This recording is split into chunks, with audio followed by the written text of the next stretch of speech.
আসসালামু আলাইকুম রহমতুল্লাহি ওবরকাতুহু। সম্মানিত দর্শক, ডক্টর মোহাম্মদ ইউনূস এবং তার যারা সঙ্গী সাথী উপদেষ্টা রূপে এই সরকার পরিচালনা করেছেন, তাদের বিদায়ের ঘণ্টা বাজছে। সবকিছু যদি স্বাভাবিক থাকে, হয়তো এই মাসের 15-16 তারিখের মধ্যে ক্ষমতা হস্তান্তর হবে। প্রধানমন্ত্রী রূপে তারেক রহমান সাহেব ক্ষমতা গ্রহণ করবেন। পরবর্তীতে পার্লামেন্ট গঠিত হবে বা যাকে বলা হয় মন্ত্রিপরিষদ গঠিত হবে, এরপর রাষ্ট্রপতি নির্বাচিত হবে এবং যদি ডক্টর মোহাম্মদ ইউনূস চান বা তারেক রহমান সাহেব চান এবং দুজনের মতের যদি মিল হয়, সেক্ষেত্রে হয়তো ডক্টর মোহাম্মদ ইউনূস রাষ্ট্রপতি হিসেবে দায়িত্ব পালন করতে পারেন, আবার নাও পারেন। আমার মতে না পারার সম্ভাবনাই খুব বেশি। এনিওয়ে, এখন যেটি বলার সেটি হলো, গত 17টি মাস ধরে আমরা অনেকেই ডক্টর মোহাম্মদ ইউনূসের সমালোচনা করেছি। আমি নিজেও তার অনেক সমালোচনা করেছি।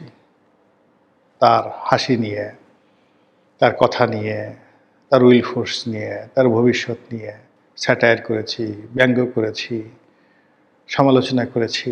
এর কারণটা হলো যে তাকে সবসময় উজ্জীবিত রাখার চেষ্টা করেছি।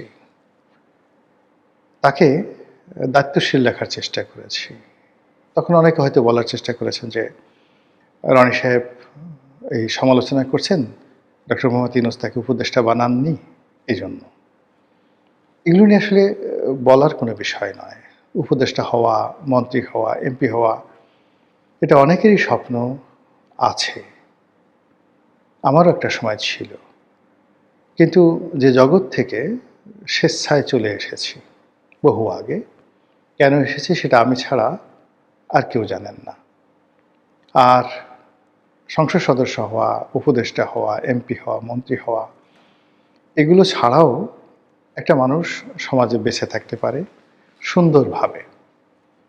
বা মন্ত্রী এমপির যে ক্ষমতা থাকে বা তাদের যে গ্রহণযোগ্যতা থাকে, সেগুলো ছাড়াও একটা মানুষ যদি মানুষের ভালোবাসা পায়, এমনকি কোনো পশুর ভালোবাসা পায়, বৃক্ষলতার ভালোবাসা পায়, প্রকৃতির ভালোবাসা পায়, এমনও দেখা গেছে অতীতে বহু রাজা রাজত্ব ছেড়ে দিয়েছে কেবল নদীর কলকল ধ্বনি শোনার জন্য।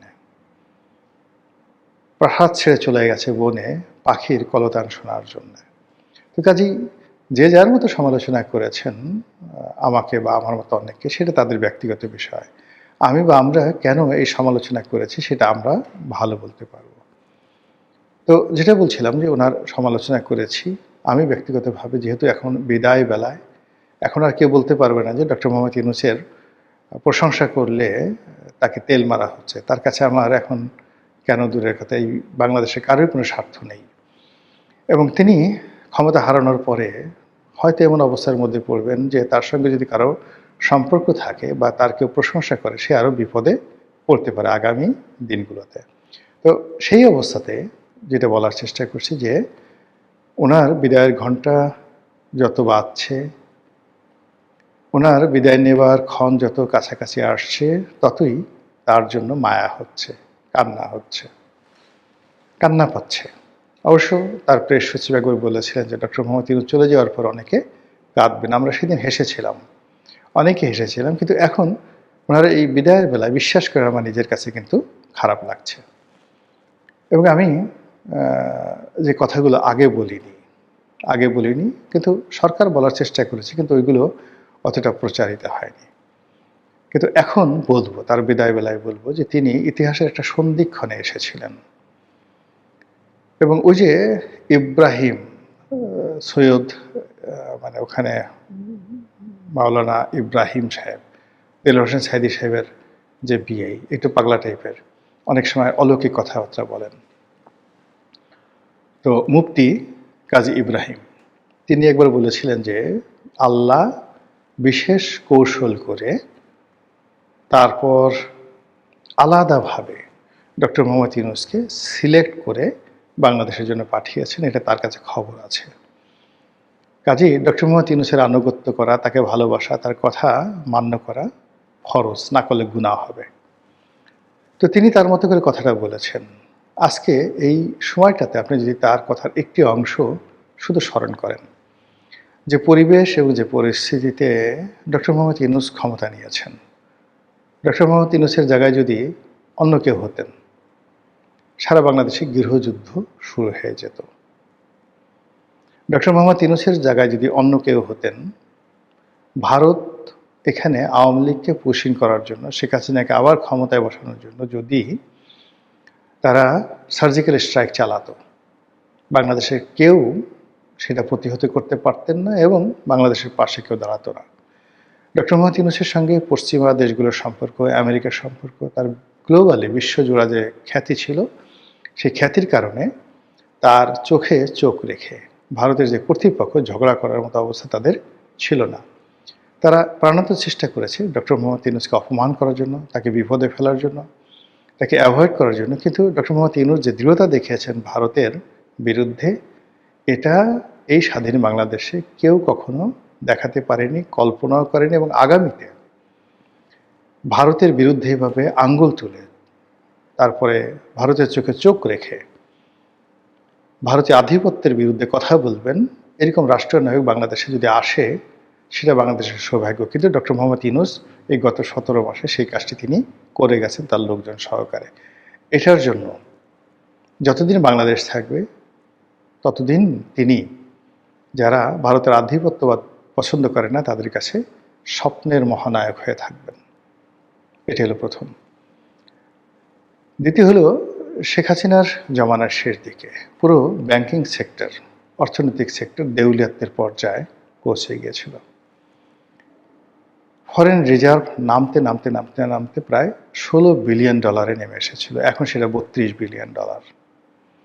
এবং গত 17 মাসে তিনি যেভাবে ডলারের দাম স্থিতিশীল রেখেছেন 122 টাকা 23 টাকার মধ্যে, এটা তার একটা বিরাট সফলতা। শেখ হাসিনার জমানাতে যে ব্যাংকগুলো লক্ষ লক্ষ কোটি টাকা বিদেশে পাচার করেছে, তছরুপ করেছে, মালিকরা যাচ্ছে তাই করেছে, এরকম 8 থেকে 10টি ব্যাংক দেউলিয়া হয়ে গিয়েছিল।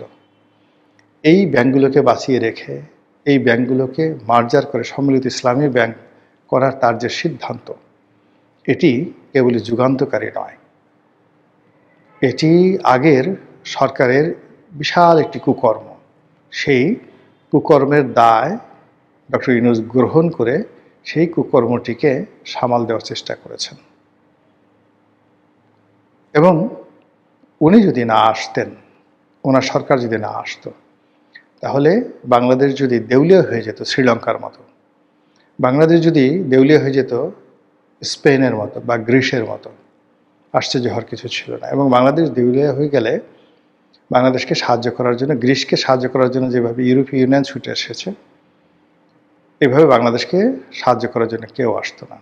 মানুষ মানুষের সেই মাংস কামড়িয়ে খেত। এটা অবশ্যই ডক্টর মোহাম্মদ ইউনূসের শুভকর্ম এবং তার জন্য তিনি দোয়া পাবেন। আইনশৃঙ্খলা, মব, আইনশৃঙ্খলার যে অবনতি হয়েছে এটা সত্য, মব হয়েছে এটাও সত্য।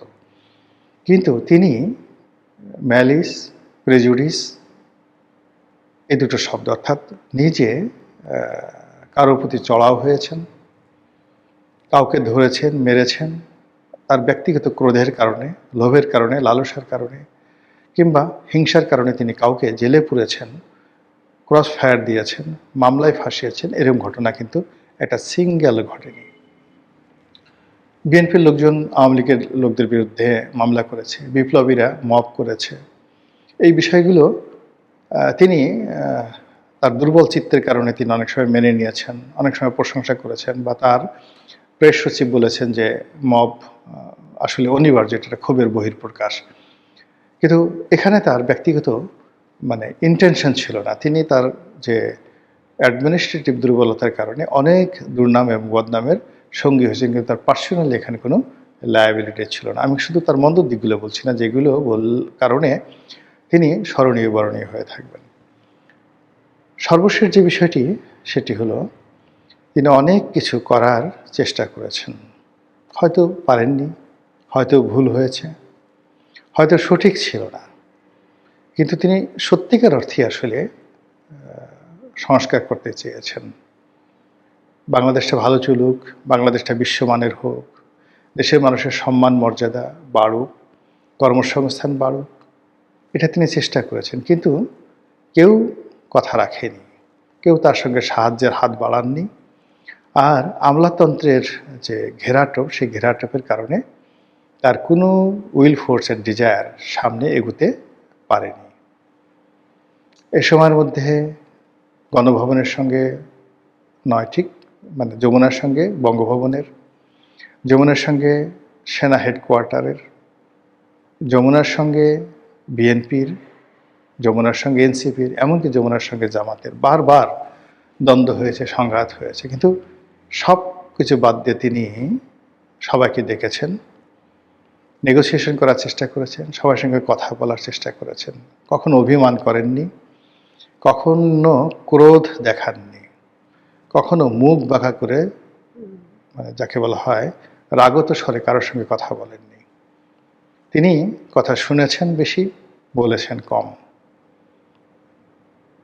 পারলে হাসি মুখে কথা বলেছেন, আর যদি না পারলে তিনি অন্যদিকে তাকে চুপচাপ থেকেছেন। কিন্তু কারোর সঙ্গে রাগ হয়ে এই গত 17 মাসে একটা শব্দ করেছেন, এই ঘটনা কেউ বলতে পারবে না। এটি আমাদের রাজনীতিতে একটা বিরল ঘটনা।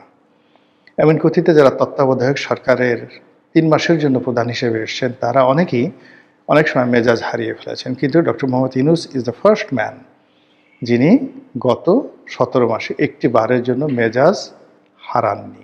তিনি তার মতো কাজ করে গেছেন। তিনি চলে যাচ্ছেন বা তিনি চলে যাবেন।